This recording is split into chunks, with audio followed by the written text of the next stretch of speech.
ಇವತ್ತು IPL ನ inaugural match ನಮ್ಮ ಚಿನ್ನಸ್ವಾಮಿ ಸ್ಟೇಡಿಯಂ ನಲ್ಲಿ ಇದೆ. ಯಾರು ಚೆನ್ನಾಗ್ ಆಡ್ತಾರೆ, ಯಾರು ಗೆಲ್ತಾರೆ ಮ್ಯಾಚ್ ನ ಅನ್ನೋದ್ರ ಬಗ್ಗೆ ಎಲ್ಲ ತಿಳ್ಕೊಳ್ಳೋಣ ಬನ್ನಿ ಗೈಸ್. ಅದಕ್ಕೂ ಮುಂಚೆ ಯಾರು ನನ್ನ ಚಾನಲ್ ಸಬ್ಸ್ಕ್ರೈಬ್ ಆಗಿಲ್ಲ, ಬೇಗ ಸಬ್ಸ್ಕ್ರೈಬ್ ಆಗಿ. ಹಾಗೆ ಇವತ್ತು ಯಾರು ಗೆಲ್ತಾರೆ ಅಂತ ಕಮೆಂಟ್ ಮಾಡಿ. ಹಾಗೆ ನಿಮ್ಮ ಎಲ್ಲಾ ಫ್ರೆಂಡ್ಸ್ ಕೂಡ ಈ ವಿಡಿಯೋನ ಶೇರ್ ಮಾಡಿ ಗೈಸ್. ಬನ್ನಿ ಗೈಸ್ ತಿಳ್ಕೊಳ್ಳೋಣ. ಮೊದಲಿಗೆ RCB ವರ್ಸಸ್ SRH ನ ಇನಾಗ್ರಲ್ ಮ್ಯಾಚ್ ನಮ್ಮ ಚಿನ್ನಸ್ವಾಮಿ ಸ್ಟೇಡಿಯಂ ನಲ್ಲಿ ನಡೀತಾ ಇರುವಂತದ್ದು. ಚಿನ್ನಸ್ವಾಮಿ ಸ್ಟೇಡಿಯಂ ನಲ್ಲಿ ನಡೀತಾ ಇದೆ. ಅದಕ್ಕೂ ಮುಂಚೆ ನಾವು ಎರಡು ಟೀಮ್ ನ ಪ್ಲೇಯಿಂಗ್ ಲೆವೆನ್ ನ ನೋಡ್ಕೊಳ್ಳೋಣ. ಎರಡು ಟೀಮ್ ನ ಪ್ಲೇಯಿಂಗ್ ಲೆವೆನ್ ನ ಎರಡು ಸೈಡ್ ಅಲ್ಲಿ ಹಾಕಿದೀನಿ, ನೋಡ್ತಾ ಇರ್ಬೋದು. ಕೊಹ್ಲಿ ಮತ್ತು ಸಾಲ್ಟು ನಮ್ ಕಡೆ ಓಪನಿಂಗ್ ಮಾಡಿದ್ರೆ, ಅಭಿ ಮತ್ತು ಎಡ್ ಅವರು ಅವ್ರ ಕಡೆ ಓಪನಿಂಗ್ ಮಾಡ್ತಾರೆ. ಓಪನಿಂಗ್ ಜೋಡಿ ಎರಡು ಕಡೆನೂ ಮಸ್ತ್ ಆಗಿದೆ. ಇನ್ನು ನಂಬರ್ 3 ನಮ್ ಕಡೆ DDP ಬಂದ್ರೆ, ಅವ್ರ ಕಡೆ ಇಶಾನ್ ಕಿಶನ್ ಬರ್ತಾರೆ. ಎರಡು ಕಡೆ ಕೂಡ ನಂಬರ್ 3 ಮಸ್ತ್ ಆಗಿದೆ. ಇನ್ನು ನಂಬರ್ 4 ನಮ್ ಕಡೆ ರಜತ್ ಪತಿದಾರ್ ಬಂದ್ರೆ, ಆ ಕಡೆ ಎನ್ರಿಚ್ ಕ್ಲಾಸೆನ್ ಅವ್ರು ಬರ್ತಾರೆ. ರಜತ್ ಪತಿದಾರ್ ಒಂದ್ ಮಟ್ಟಿಗೆ ಡೀಸೆಂಟ್ ಆಗಿ ಆಡ್ತಾ ಇದಾರೆ. ಬಟ್ ಎನ್ರಿಚ್ ಕ್ಲಾಸೆನ್ ಅವರು ಇಂಟರ್ ನ್ಯಾಷನಲ್ ಲೆವೆಲ್ಗೆ ರಿಟೈರ್ಡ್ ಆದ್ಮೇಲೆ ಅಷ್ಟು ಚೆನ್ನಾಗಿ ಆಡ್ತಾ ಇಲ್ಲ. ನೋಡೋದ ಇಲ್ಲಿ ಯಾವ ರೀತಿ ಆಡ್ತಾರೆ ಅಂತ. ಇನ್ನು ನಮ್ ಕಡೆ ನಂಬರ್ 5 ಅಲ್ಲಿ ಜಿತೇಶ್ ಶರ್ಮಾ ಬಂದ್ರೆ, ಅವ್ರ ಕಡೆ ನಿತೀಶ್ ಕುಮಾರ್ ರೆಡ್ಡಿ ಬರ್ತಾರೆ.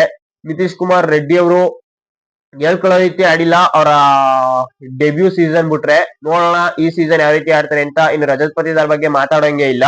ಇನ್ನು ನಂಬರ್ 6 ಅಲ್ಲಿ ನಮ್ ಕಡೆ ಟೀಮ್ ಡೇವಿಡ್ ಬರ್ತಾರೆ. ಅವ್ರ ಕಡೆ ಲಿಯಾಮ್ ಲಿವಿಂಗ್ಸ್ಟೋನ್ ಬರ್ತಾರೆ.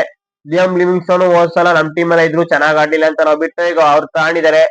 ಲಿವಿಂಗ್ಸ್ಟೋನ್ ಅವರು ಅಷ್ಟು ಹೇಳ್ಕೊಳ್ಳೋ ಮಟ್ಟಿಗೆ ಬ್ಯಾಟಿಂಗ್ ಆಡಲ್ಲ. ಬಟ್ ಟೀಮ್ ಡೇವಿಡ್ ಗೊತ್ತಲ್ಲ, ಬರ್ತಿದಂಗೆ ನಾಯಕ್ ಹೊಡೆದಂಗ್ ಹೊಡಿತಾರೆ. ಇನ್ನು ನಮ್ ಕಡೆ ನಂಬರ್ 7 ಅಲ್ಲಿ ರೊಮಾರಿಯೋ ಶಪರ್ಡ್ ಅವ್ರು ಬರ್ತಾರೆ. ಅವ್ರ ಕಡೆ ಅನಿಕೇತ್ ವರ್ಮಾ ಬರ್ತಾರೆ. ಅಲ್ಲಿ ರೊಮಾರಿಯೋ ಶಪರ್ಡ್ ಕೂಡ ಗುದ್ದೋ player. Aniket Varma youngster decent ಆಗಿ ಆಡ್ತಾರೆ.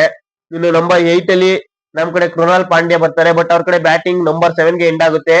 ನಂಬರ್ 7 ಅಲ್ಲಿ ಅವ್ರ ಕಡೆ ಹರ್ಷಲ್ ಪಟೇಲ್ ಬರ್ತಾರೆ. ಇವರು ಆಲ್ರೌಂಡರ್, ಹೆಸರಿಗಷ್ಟೇ ಆಲ್ರೌಂಡರ್. ಎಲ್ಲ ಒಂದ್ ಬಾಲ್ ಲೂಸ್ ಸಿಕ್ಕಿದ್ರೆ 6 ಹೊಡಿತಾರೆ, 4 ಹೊಡಿತಾರೆ ಅಷ್ಟೇ. ಬಟ್ ಕೃಣಾಲ್ ಪಾಂಡ್ಯ ತರ ಬ್ಯಾಟಿಂಗ್ ಆಡಲ್ಲ. ಇನ್ನು ನಂಬರ್ 9 ಅಲ್ಲಿ ನಮ್ ಕಡೆ ಮಂಗೇಶ್ ಯಾದವ್ ಅವ್ರು ಬರ್ತಾರೆ. ಅವ್ರ ಕಡೆ ಶಿವಮ್ ಮಾವಿ ಬರ್ತಾರೆ. ಇನ್ನು ಮಂಗೇಶ್ ಯಾದವ್ ಅವರು ಬ್ಯಾಟಿಂಗು ಆಡ್ತಾರೆ, ಬೌಲಿಂಗು ಮಾಡ್ತಾರೆ. ಇದು ನಮ್ ಟೀಮ್ ಗೆ ಪ್ಲಸ್ ಪಾಯಿಂಟ್. ಬಟ್ ಶಿವಮ್ ಮಾವಿ ಅವರು ಓನ್ಲಿ ಬೌಲಿಂಗ್, ಅಷ್ಟು ಬ್ಯಾಟಿಂಗ್ ಆಡಲ್ಲ.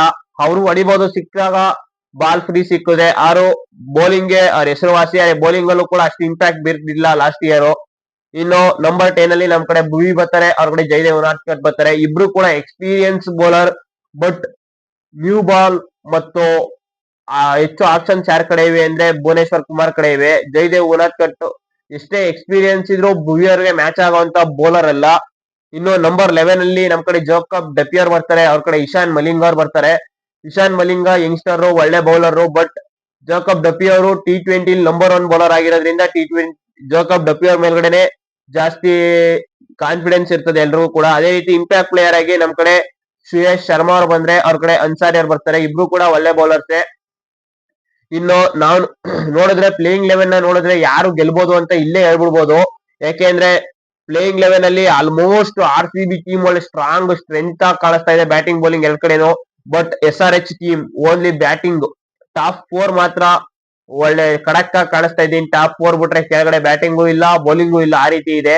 ಇನ್ನು ನೆಕ್ಸ್ಟ್ ಹೆಡ್ ಟು ಹೆಡ್ ನೋಡೋದಾದ್ರೆ RCB ಮತ್ತು SRH ನಡುವೆ 25 ಮ್ಯಾಚ್ ಆಗೈತೆ. 25 ಮ್ಯಾಚ್ ಅಲ್ಲಿ RCB 11 ಮ್ಯಾಚ್ ಗೆದ್ದೈತೆ. SRH ಅವರು 13 ಮ್ಯಾಚ್ ಗೆದ್ದವ್ರೆ. ಇಲ್ಲಿ ಹೆಡ್ ಟು ಹೆಡ್ ಅಲ್ಲಿ ಅವ್ರು ಡಾಮಿನೇಟ್ ಮಾಡಿಬಹುದು. ಬಟ್ ಈ ಮ್ಯಾಚ್ ಪಕ್ಕ RCB ಗೆಲ್ಲುತ್ತೆ. ಒಂದ್ ಮ್ಯಾಚ್ ನೋ ರಿಸಲ್ಟ್ ಆಗಿದೆ. ಇದು ಚಿನ್ನಸ್ವಾಮಿ ಸ್ಟೇಡಿಯಂ ಅಲ್ಲಿ ಇವೆರಡು ಟೀಮ್ ಗಳ ಹೆಡ್ ಟು ಹೆಡ್ ನೋಡೋದಾದ್ರೆ, ಚಿನ್ನಸ್ವಾಮಿ ಸ್ಟೇಡಿಯಂ ಅಲ್ಲಿ RCB 5 ಮ್ಯಾಚ್ ಗೆದ್ದಿದೆ, SRH 3 ಮ್ಯಾಚ್ ಗೆದ್ದಿದೆ. ಇದು ಒಂದು ಪ್ಲಸ್ ಪಾಯಿಂಟ್ RCB ಗೆ. ಯಾಕೆಂದ್ರೆ ಚಿನ್ನಸ್ವಾಮಿಲಿ SRH ಮೇಲೆ ಡಾಮಿನೇಟ್ ಮಾಡಿರೋದು. ಒಂದ್ ಮ್ಯಾಚ್ ನೋ ರಿಸಲ್ಟ್ ಬಂದಿದೆ. ಇನ್ನು next Chinnaswamy stadium pitch report ನ ನೋಡೋದಾದ್ರೆ, ಇಲ್ಲಿ 250 ಹೊಡೆದ್ರು ಕೂಡ ಈ ಟೀಮ್ ಗೆಲ್ಲುತ್ತೆ, ಫಸ್ಟ್ ಇನ್ನಿಂಗ್ಸ್ ಬ್ಯಾಟಿಂಗ್ ಆಡೋ ಟೀಮ್ ಅಂತ ಹೇಳಕ್ಕೆ ಆಗಲ್ಲ ಅಂತ. ಇದು ನೋಡಿರ್ಬೋದು, ಲಾಸ್ಟ್ ಇಯರ್ RCB ಮೇಲೆ SRH ಅವರು 287 ರನ್ ಹೊಡಿತಾರೆ ಇದೇ ಸ್ಟೇಡಿಯಂ ಅಲ್ಲಿ. RCB ಅವರು ತಿರುಗಿಸಿ 262 ಹೊಡಿತಾರೆ. RCB ಅವರು ಒಂದ್ ಸ್ವಲ್ಪ ನೋಡ್ಕೊಂಡು ಆಡಿದ್ರು ಅಂದ್ರೆ ಚೇಸೆ ಮಾಡೋರೇನೋ ಆ ಲೆವೆಲ್ಗೆ ಆಡಿದ್ರು. ಅದೇ ರೀತಿ ಇಲ್ಲಿ ಚಿನ್ನಸ್ವಾಮಿ ಸ್ಟೇಡಿಯಂ ಅಲ್ಲಿ 250 ಹೊಡೆದೇ ಅಂದ್ರೂ ಕೂಡ ಸೆಕೆಂಡ್ ಇನ್ನಿಂಗ್ಸ್ ಡ್ಯೂ ಬರೋದ್ರಿಂದ 250 ನ ಡಿಪೆಂಡ್ ಮಾಡ್ಕೊಳ್ಳೋದು ಕೂಡ ಕಷ್ಟ ಆಗುತ್ತೆ. ಅದ್ರಿಂದ ಈ ಮ್ಯಾಚ್ ಅಲ್ಲಿ ಯಾರು ಚೆನ್ನಾಗಿ ಬೌಲಿಂಗ್ ಮಾಡ್ತಾರೆ ಆ ಟೀಮೇ ಗೆಲ್ಲುತ್ತೆ. ಬೌಲಿಂಗ್ ಅಟ್ಯಾಕ್ RCB ಕಡೆ SRH ಗಿಂತ ಸ್ಟ್ರಾಂಗ್ ಆಗಿರೋದ್ರಿಂದ ನಾನು RCB ಗೆಲ್ತದೆ ಅಂತ ಹೇಳ್ತೀನಿ. ನೀವ್ ಯಾರು ಗೆಲ್ತಾರೆ ಅಂತ ಕಮೆಂಟ್ ಮಾಡಿ. ಇವತ್ತು ನನ್ನ ಪ್ರಕಾರ ಮ್ಯಾಚ್ ಅಲ್ಲಿ ವಿರಾಟ್ ಕೊಹ್ಲಿ ಅವ್ರ ಕಡೆಯಿಂದ ಒಂದು ಸೆಂಚುರಿ ಬರುತ್ತೆ ಅಂತ ಅನಿಸ್ತಾ ಇದೆ. ಅದೇ ರೀತಿ ಭುವನೇಶ್ವರ್ ಕುಮಾರ್ ಕಡೆಯಿಂದ ಒಂದು 3 ವಿಕೆಟ್ ಸಿಗ್ತದೆ ಅಂತ ಅನಿಸ್ತಾ ಇದೆ. ನೋಡೋದ, ನಿಮ್ ಪ್ರೆಡಿಕ್ಟ್ ಏನು ಕಮೆಂಟ್ ಮಾಡಿ. ಇದಾಗಿತ್ತು ಇವತ್ತಿನ RCB ಮತ್ತು SRH ಮ್ಯಾಚ್ ನ ಪ್ರಿವ್ಯೂ ವಿಡಿಯೋ. ಇಷ್ಟ ಆಗಿದೆ ಲೈಕ್ ಮಾಡಿ, ಶೇರ್ ಮಾಡಿ, ಹಾಗೆ ನಿಮ್ ಪ್ರೆಡಿಕ್ಟ್ ನ ಕಮೆಂಟ್ ಮಾಡಿ. ಸಬ್ಸ್ಕ್ರೈಬ್ ಮಾಡೋದ್ ಮರಿಬೇಡಿ. Thank you guys.